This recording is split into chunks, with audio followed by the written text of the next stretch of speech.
McDonald, and it's a great opportunity to actually do this and to speak to you guys. My job title is I'm an ancillary contracting specialist. I work for Horizon NJ Health. I've been with the company 7 years. I started out in February 2013 as actually a manager of the ancillary contracting department, and then I switched over in April of 2015 after 2 years of being a manager to an ancillary contracting specialist. And so an ancillary contracting specialist, the description of that job is basically I am responsible for the services, the ancillary services, which means ancillary means not necessarily the main services like the primary care physician, a specialist, but it's more so the laboratory, the ancillary services, the radiology, those services that are off to the side, that are in addition to you going to your primary care physician. I do the contracting with the provider, with the lab, with the adult medical daycare center, with the pediatric medical daycare center. So I'm the one who will negotiate the fees. They will send a proposal. We want this rate. And then I will counter the proposal. So it's negotiations, basically. This is our standard rates. This is what we pay. And so I do the recruitment. I go after the provider. Sometimes it's a cold contact, so it's somewhat similar to sales in a way. Sometimes it's a cold contact. Sometimes it's a provider who is interested in, they will contact us. They'll go through our website, and I actually, then I contact them. I negotiate the fees with them. If there are red lines in the contract, things they don't agree with, I have to go back and forth with them and take them to legal and get some legal advice on it to see if we can add this or don't add this or drop this or what has to stay in and what doesn't have to stay in. And I draw up the contract, and then I get the provider to sign the contract. And then after that, basically, it leaves my hands. And it goes through what they call a credentialing process. And the provider has to become credentialed with the organization in order for the Horizon members to tap into, to utilize the provider, right? To become a participating provider. So if you're sick, you need doctors, you need ancillary providers to go to, you need hospitals to visit. That's the department that I'm under. And it's divided into 3 categories. You have physician contractors, which I'm not, hospital contractors, which I'm not, but I'm ancillary. I do ancillary. I also specialize in a part of my job.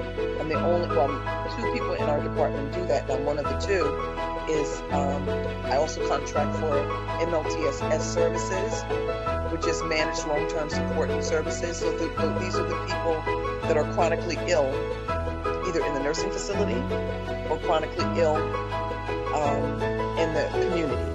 So of course, we want them to be in the community, but some can't be in community. They have to be in the nursing facility. And so if they're in the community, I do the contracting for, they have a whole barrage of services for MLTSS members to make them comfortable and that they can function in the community. Chore services is a state mandated MLTSS benefit. And MLTSS is also a part of Medicaid as well. So chore services, they'll clean your house. Non-medical transportation, they want to go to the temple, to church, the synagogue. We'll set up transportation for them. They want to go to adult medical daycare center during the day for 5 hours and get 2 meals. We set that up. The social worker, the RN, they do a case management assessment and like a prescription, and they prescribe it for the member. And so those are the services that I also contract with. And that's basically the description. That's my job title, the description of my role. The career path that I took to get there was, it was really almost like a 2-step process. Because coming out of college, I was not a business major. I was a sociology major. And I started out an engineering major and really did a big shift and went into sociology, but knew that I didn't want to do social work or be in that field. But I enjoyed the discussions in class. I enjoyed the study of people, the study how people, not just how people think, but the study of how people interact and engage with each other. And so that's the career. So I sociology major, and then I went for a job interview, and I was able to, secure a job two months after I graduated from college. And it was actually at Blue Cross again. It was at Horizon again, but it was in New York. It was in New York. In any job I've ever had, I've never been one who jumps around. You know, like 2 years here, 1 year. I've always been 5 to 10 years on a job. And so my first job out of college was for 5 years. I got 3 promotions within 5 years. And the first job that I had was to be in actually a call center. It was an entry-level position. It did 3 months of training, medical terminology, all types of stuff. And I stayed there for 2.5 years, and then I went to quality assurance, and then I went to fraud investigations. But the provider call center that I was in prepared me for the job that I'm doing now, because I was talking not to the members, not a member call center, but a provider call center. The doctors would call me, the facilities would call me and ask, well, how about are you paying my claim? And so I learned how to engage with providers. And then when after 5 years, I moved from New York to New Jersey to another company, insurance company, and I was there for 10 years. And I basically started the contracting, started the servicing. So once you contract with the provider, then you have to service the provider. You have to keep them happy, keep them in the network. You have to address their needs, address their concerns. Big on problem solving, this job. So if there's an issue, you have to know how to problem solve. You have to have good relationships interdepartmentally, not just in your department. One of the keys to this job is if you don't have relationships outside of your department, you'll get stumped in some areas, because you got to be able to connect the dots.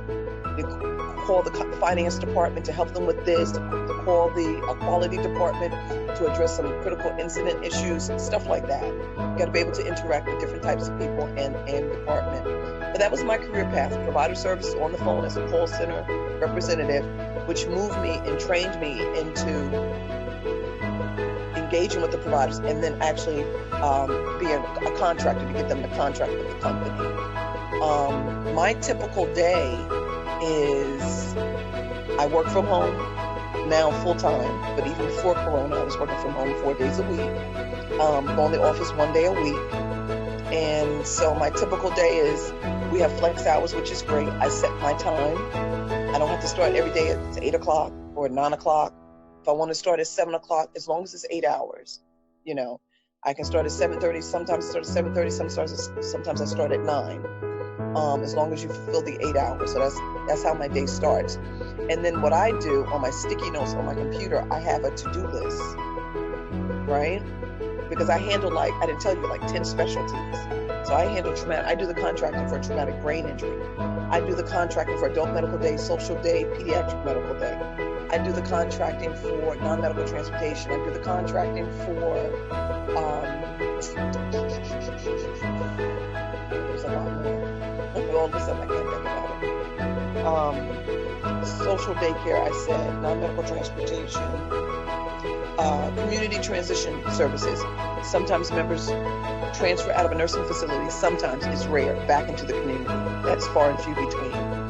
So we want to make sure they have all that they need. We give them stuff like microwave ovens. We make sure that they have a bed, stuff like that. It's a Medicaid paid benefit.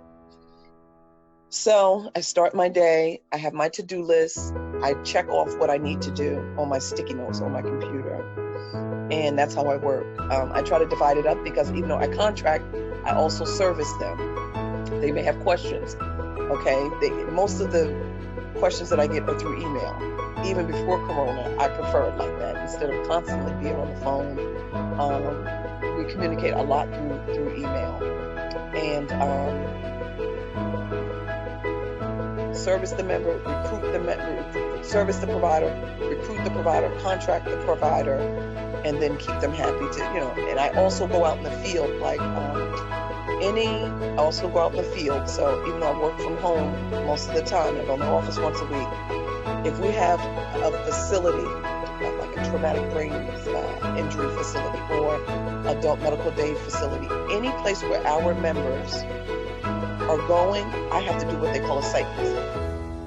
So if I'm going to send our members there, if our members are going to be sent there, I have to make sure that there are fire extinguishers. I got to make sure there's handicap accessibility, the place is clean.